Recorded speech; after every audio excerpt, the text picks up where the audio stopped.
2, 3. Hey there, Lacey here with A Sweet Pea Chef. Welcome back.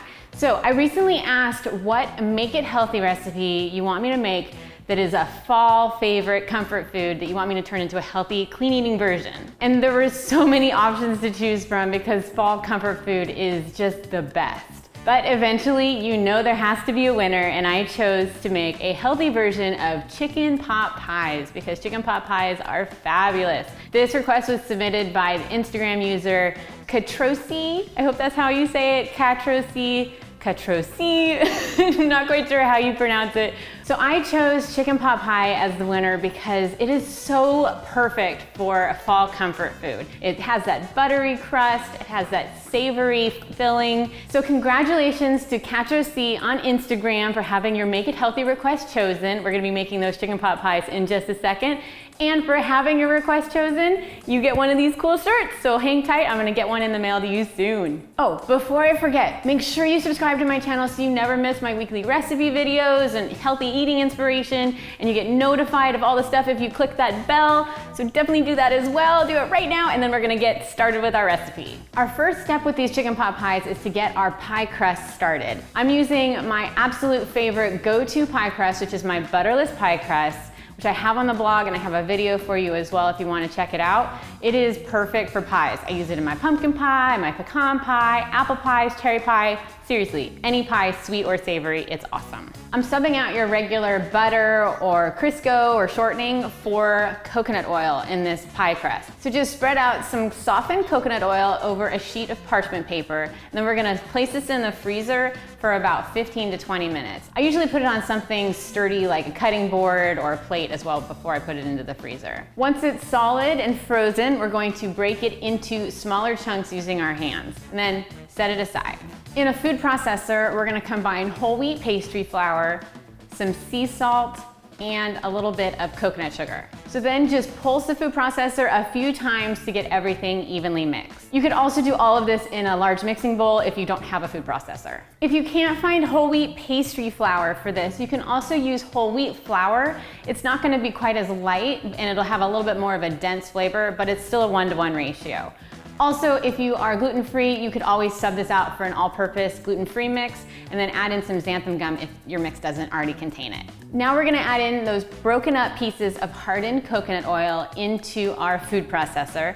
Then go ahead and shut the lid, and we're gonna process this for a few times. What we're looking for is for those pieces of coconut oil to kind of get broken down, ideally evenly in the size of peas. I should also mention that if you don't like coconut oil, you can easily sub it out for some grass-fed, organic, no salt added butter in equal portions. All right, so now that we have all of that evenly mixed together, we're gonna add in some ice cold water, a few tablespoons at a time. I usually start with about 4 to 5 tablespoons, and then I process everything, and then I take the lid off and I add a little bit more tablespoon by tablespoon.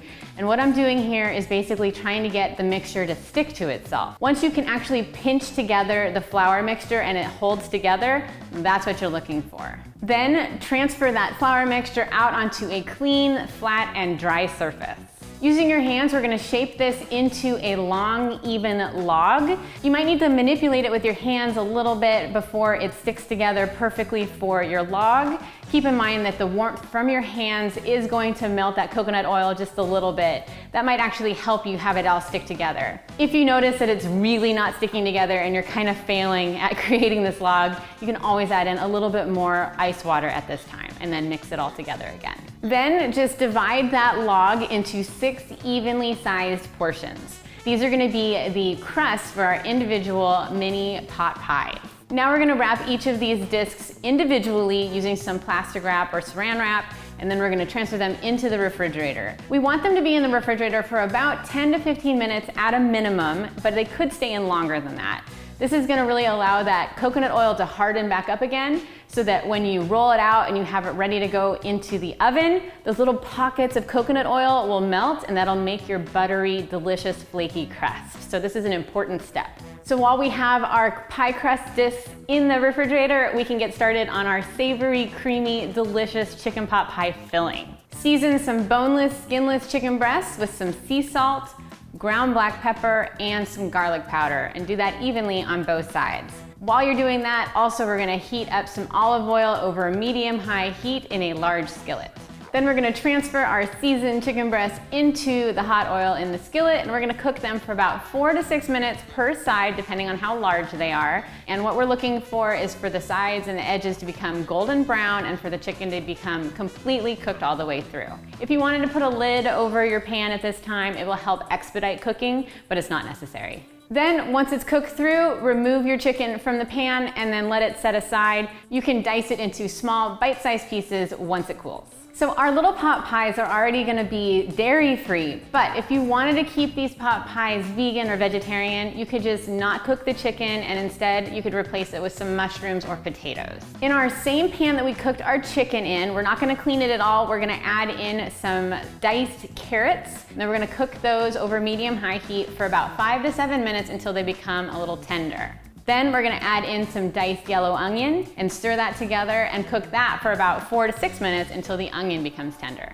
Once the onion starts to release its moisture, try to use some of that moisture to really scrape up any of those bits and pieces from the bottom of the pan that was left over from the chicken. Not only is this gonna clean your pan and make it easier later to clean up, but you're also going to be getting all of that tasty bits of goodness into your chicken pot pie rather than leaving it to be cleaned up later.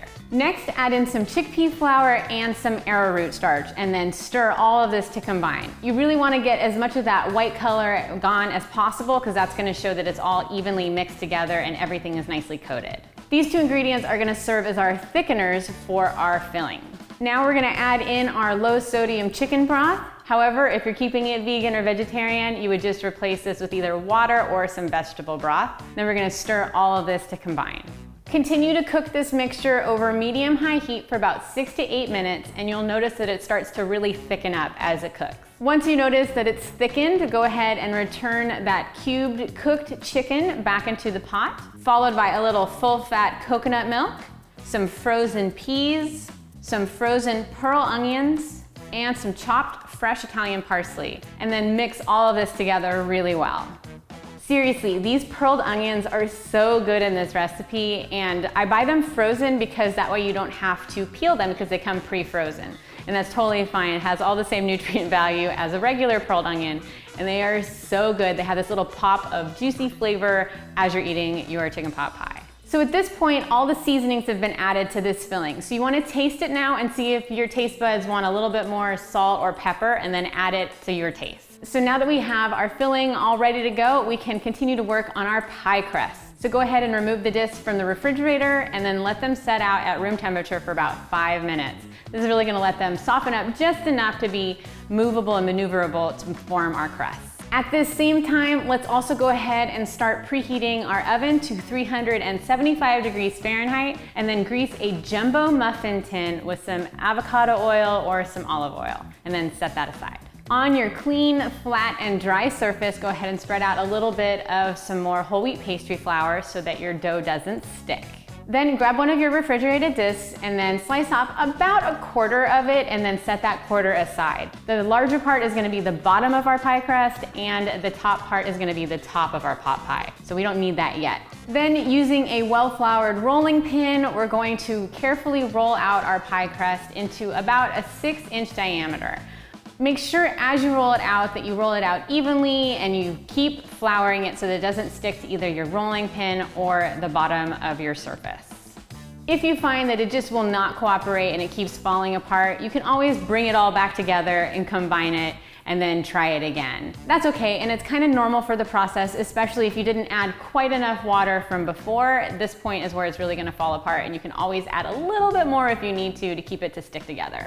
Now we're gonna take one of our discs and we're gonna put it carefully into our muffin tin, and using your fingers, we're gonna kind of press it down and in and around the muffin well. What we're looking for here is to basically get it to cover and touch all of the parts of the bottom of the muffin tin. If you find that you do have a little bit of a tear in the bottom of your pie crust, you can always grab a little bit of other extra pie crust and put it there and then kind of press it down in there. If you have a ton of extra overflowing the top, you can always trim it to be about a 1/4 inch around the top, and that's plenty, that's all we need. Now we're gonna get our chicken pot pie filling and we're going to carefully ladle it into each of our pot pie bottom crusts.